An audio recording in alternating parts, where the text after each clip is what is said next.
Hi everyone, I'm Sahar Gharachorlou. I'm a master trainer of metaphysical therapies and a life coach, and I have also written 2 books about the subjects of self-development, emotional well-being and metaphysical therapies, sharing real case studies and the wisdom and the insight that came from them.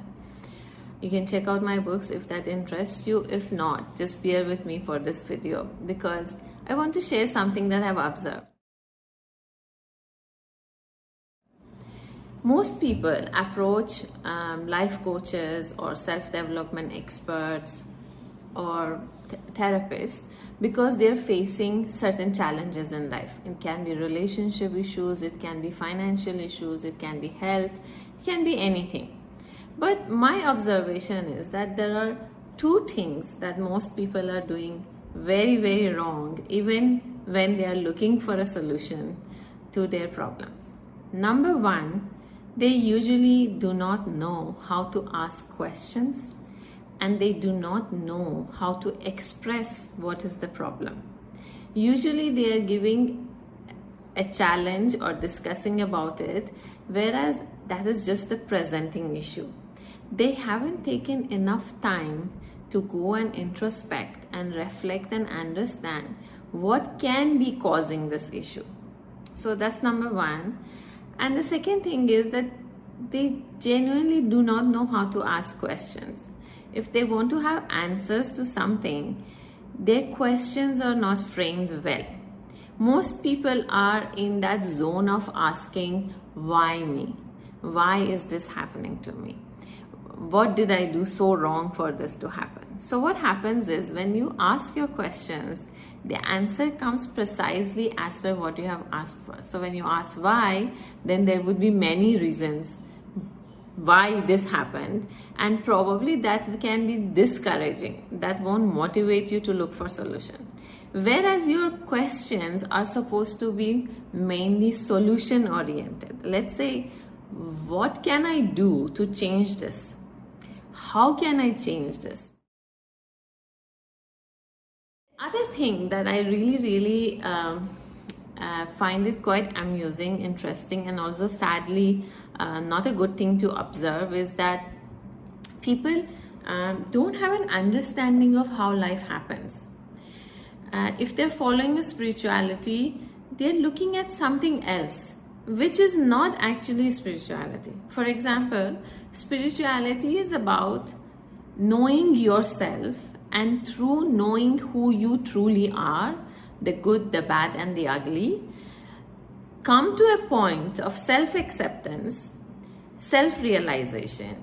And through this journey of knowing yourself and making every day a step closer to become a better version of you, become more free in your spirit. That is why we say we are free-spirited beings, right? We want to be free. Freedom is the theme of every soul.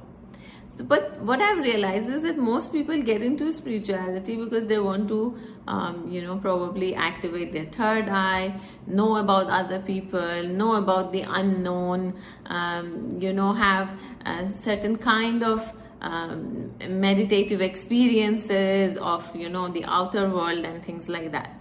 These are all wrong reasons why you're stepping on the path. You need to understand, not only for spirituality, even for relationships, finances, self-growth, your intentions set the energy in motion.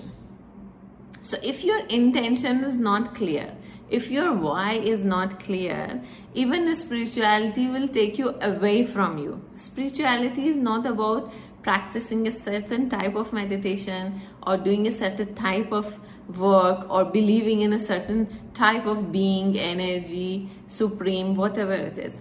It is about, they say, if you want to know God, you need to know yourself.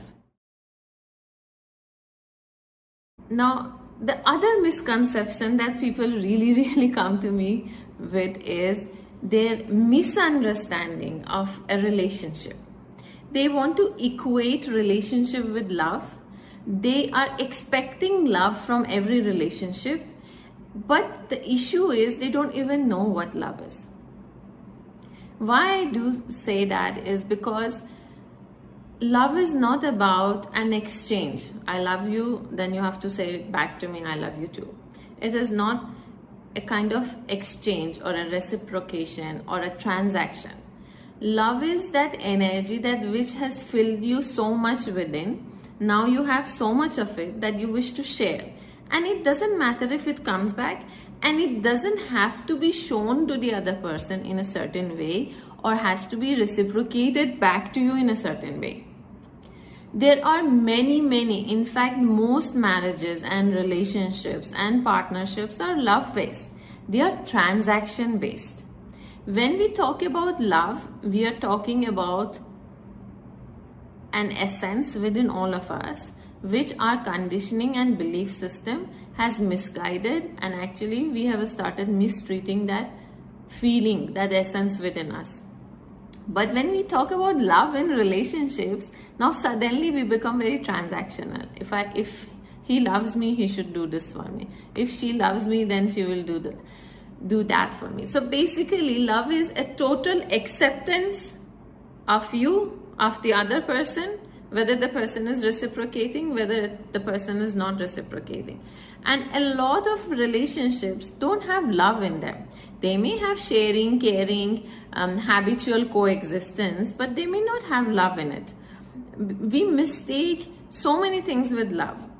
So it is important, if you're looking for a solution to your relationship issues, instead of blaming the person or the situation or anything else, to go back and fundamentally understand what is a relationship to you, what really love in essence is, and how close or far are you from actually being able to express this love, if you at all have it within you in the relationship, and what is your expectation.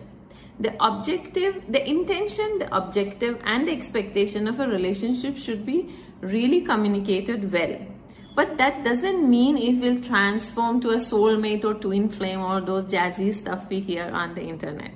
So the second area I really want that people should understand is, when you look at relationship issues, it's not about the person or the situation or love.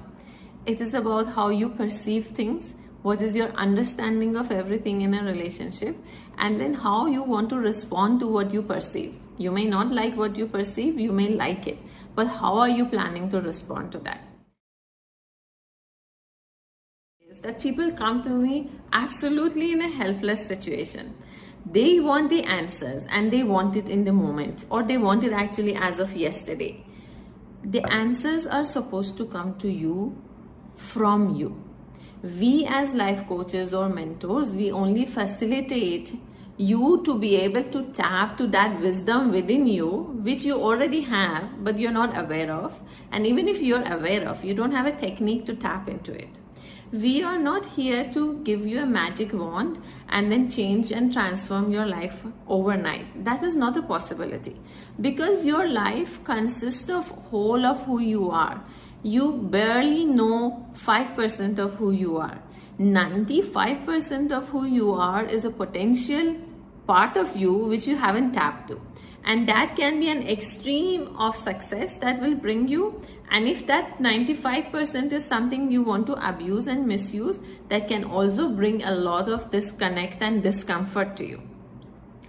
So then the question is, if not a mentor, because not everyone wants to go to a mentor or life coach, not everyone can afford the fees or have the time and the luxury, then how do we find answers? We find answers by looking at the nature. If you want to understand life fundamentally, if you want to understand the basics of how life works, if you want to understand how you can change not only your rhythm, your pace, your path, but also can reach the destination in any area of life, finances, spiritual growth, relationship, just self-work and self-growth, the best teacher is not someone like me. The best teacher is nature. You just have to observe the basic rules the nature follows. Let's say the nature has this huge acceptance of life and death. Springs change, day and night change, leaves come and they fall. a community of ants come and then the water comes in their nest and everything goes. Nature is in absolute acceptance of creation as well as destruction, birth as well as death. So it means nature is not attached to its creation. As long as it is creating and enjoying and creating uniquely and beautifully and differently and continuously, that's life.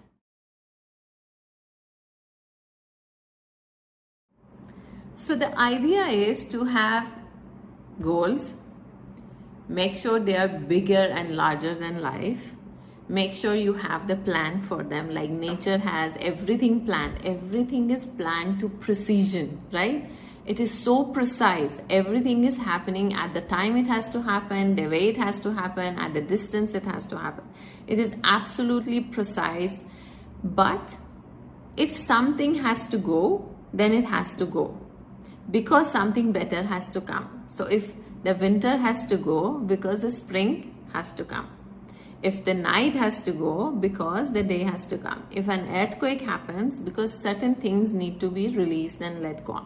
So if you can remain with your goals and desires in a detached manner, or with your relationships, love as much as you want, do as much as you want, just be detached from expectations and how a certain relationship is supposed to be, you will be so much more at peace, and you would be so much more productive, and you will realize that everything happens much more smoother for you.